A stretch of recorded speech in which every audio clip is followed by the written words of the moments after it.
শেষ জামানাকে ঘিরে হাদিসে বর্ণিত একটি ভবিষ্যৎবাণী সম্প্রতি আবারও আলোচনায় এসেছে। মুসলিম এবং ইহুদিদের মধ্যে এক ভয়াবহ যুদ্ধ হবে, আর সেই যুদ্ধে একটি বিশেষ গাছ গারকাদ গাছের উল্লেখ নতুন করে কৌতূহল এবং আলোচনা সৃষ্টি করেছে। সহিহ মুসলিম সহ একাধিক হাদিস গ্রন্থে বর্ণিত আছে, কিয়ামত সংঘটিত হবে না ততক্ষণ পর্যন্ত যতক্ষণ না মুসলিমরা ইহুদিদের সঙ্গে যুদ্ধ করবে, মুসলিমরা ইহুদিদের হত্যা করবে। ইহুদিরা পাথর ও গাছের আড়ালে লুকাবে। তখন পাথর ও গাছ বলবে, হে মুসলিম, হে আল্লাহর বান্দা, আমার পেছনে একজন ইহুদি আছে, তাকে হত্যা করো। কিন্তু গারকাদ গাছ সেটা বলবে না, কারণ তা ইহুদিদের গাছ নামেই পরিচিত।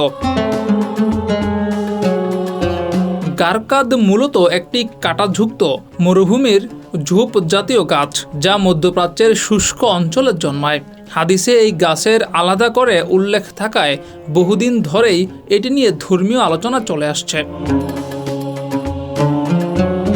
তবে বর্তমানে ইহুদিরা মুসলিমদের হত্যা করতে ব্যস্ত থাকলেও তারাও যে এই হাদিস এবং গাছ সম্পর্কে জানে তার প্রমাণ মিলেছে তাদের কর্মকাণ্ডে।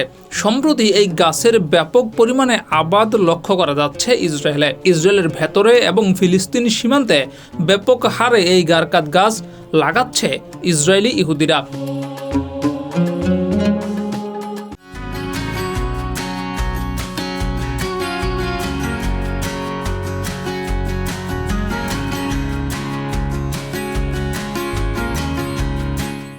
ইহুদিরা এই গাছ লাগাচ্ছে এই ভেবে যে এই গাছ তাদের যুদ্ধ থেকে বাঁচাবে কিংবা মুসলিমদের হাত থেকে বাঁচাবে।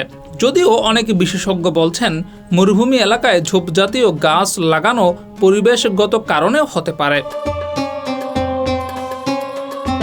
গারকাদ গাছ এবং শেষ জামানার যুদ্ধ, এই বিষয়টি নিঃসন্দেহে গভীর এবং সংবেদনশীল। হাদিস আমাদের ভবিষ্যৎ সম্পর্কে ধারণা দেয়।